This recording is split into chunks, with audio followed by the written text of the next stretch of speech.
was in autumn night in 1994. A teenage boy was returning home after finishing his prayers at a neighborhood mosque in Srinagar. The mosque was in the vicinity of an erstwhile cinema hall, which now served as a border security force camp. That night, the camp was attacked by suspected rebels who were fighting against Indian rule in Kashmir. As this boy was stepping into the alleyway which led to his home, a group of BSF soldiers intercepted and dragged him off to make him as a human shield for 4 hours. After this incident, the scared family of the boy sent him far away to Calcutta, where one of his sisters used to live. You must be wondering, how do I know about a boy? Because I am the boy. The entire incident, which lasted no more than few hours, left deep scars nonetheless. The fear, humiliation, and helplessness that I felt in that moment is something I carry within even me today. On the bright side, the one distinct thought which I had during that whole ordeal was, what if I had a camera so that I could show the whole world what exactly happened that night? Today, thankfully, I have many cameras, and my job is to tell news through photographs. After Calcutta, where I finished my first diploma in computers, I worked with an IT company in New Delhi. It was some years before I took up photojournalism as a full-time career. I was around 26 at that time and moved back to Kashmir and started working with local newspapers there. I used to get 1,000 rupees per month as a salary, but the photojournalism paid rich dividends as food for soul for me. Working in Kashmir gave me deep insights as to how photojournalists work in a conflict zone. In 2003, I joined European Pressphoto Agency in Kashmir. I moved to the Associated Press in 2008, with whom I have been working ever since.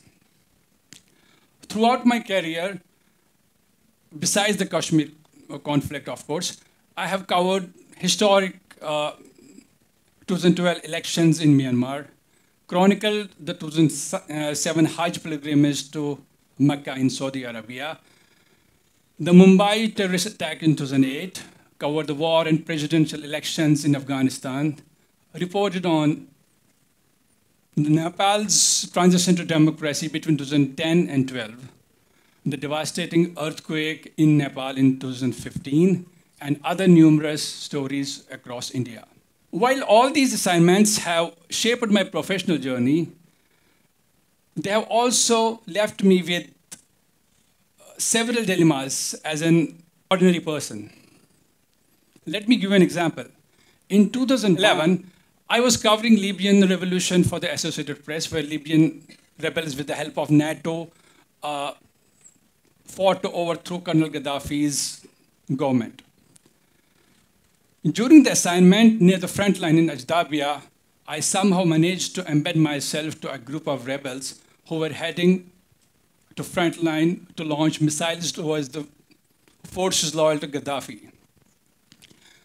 And they let me ride in the back of a pickup truck carrying the missile launcher. However, obviously, as it happens during these situations, as soon as they fired the missile towards the enemy positions, we came under heavy return fire from the Gaddafi forces. All hell broke loose, and the rebels I was with started running away, and they beat a hasty retreat.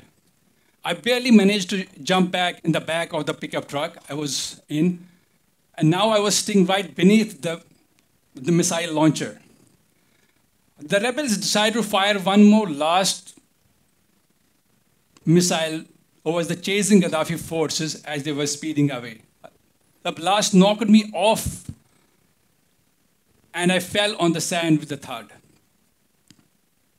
I immediately got on my feet and started running after the vehicle, but they were too scared to stop for me to get on. The next few minutes, I found myself deserted in steady pelting of bullets, bombs, just like you see in the movies. I hid inside a small kitchen room at the back of a gas station. The Gaddafi forces who were hunting for the rebels stormed into the gas station and started shooting everywhere. And they fired into every room and let loose grenades in most of the rooms to flush any hiding rebels. More realistically, to kill every hiding rebel. It was this time that I finally realized how close I was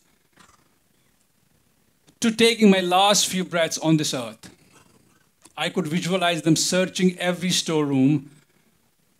They finished with 3 rooms already. Now it was a turn of the small room I was hiding in.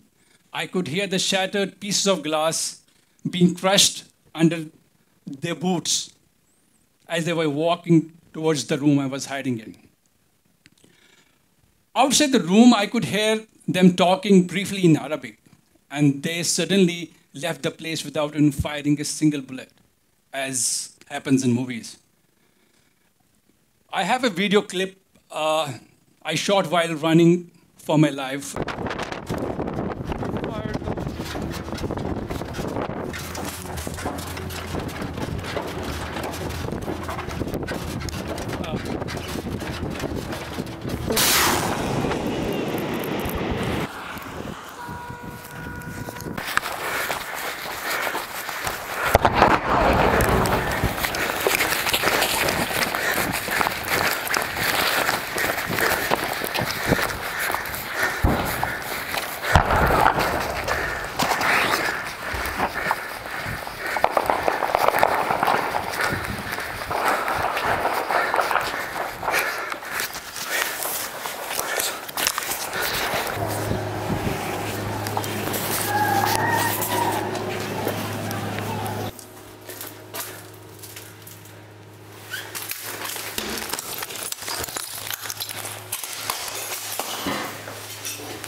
According to CPJ, 341 journalists have been killed in the last 10 years.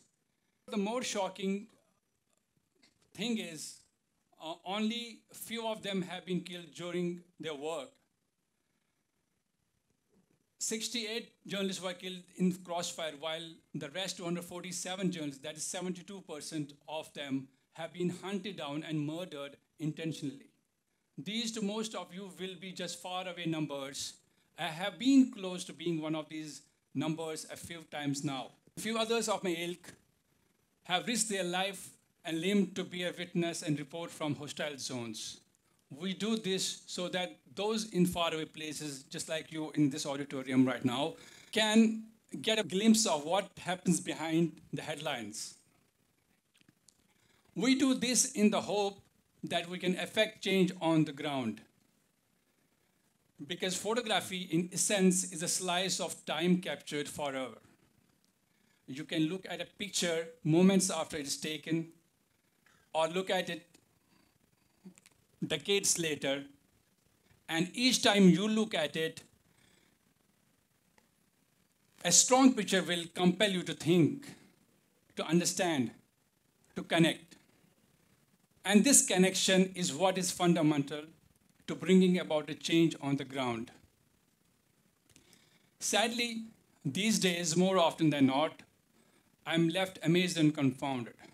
This is perhaps because we journalists go, some may argue foolishly, into locations and situations where madness pervades the air. We leave our souls open to unimaginable haunting sights and hope that through our pictures and our reportage, the situation on the ground will change. Something better will happen. Imagine our absolute despair when we come back and are shocked to find that nothing changed. For me, photojournalism is my way of trying to make a difference. People often walk up to me and say, "We love your image, but it's so complex, it's so far. How can we help?" And I think of those countless pictures I've taken over the years that where nothing has changed. But every once in a while, there comes an opportunity, if done right, can make a difference, like it did in New Delhi in 2012. 10 years ago, an Indian shopkeeper, Rajesh Kumar Sharma, founded a free school for underprivileged children under a metro bridge in New Delhi. He, along with a friend, teach children every day for a couple of hours before and after their stores opening and closing. Sharma, a 46-year-old father of three, was forced to drop out of college in his third year due to financial difficulties. He didn't want other children to have the same fate. So he decided to start the free school. That was how the school used to look when I first saw it.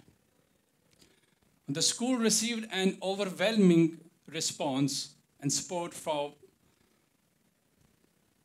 the people far and wide. They helped with the school with new shoes, socks, school bags, new flooring, clean drinking bottled water. And others volunteered to teach. This photo story, titled "School for Less Fortunate," received a World Pressphoto Award in 2013. It was dedication of a single man who was not even a teacher that changed the lives of hundreds of poor children by starting an informal school. He initially started with only 2 kids, but now the role has grown around 300 each year. This is how it looks now.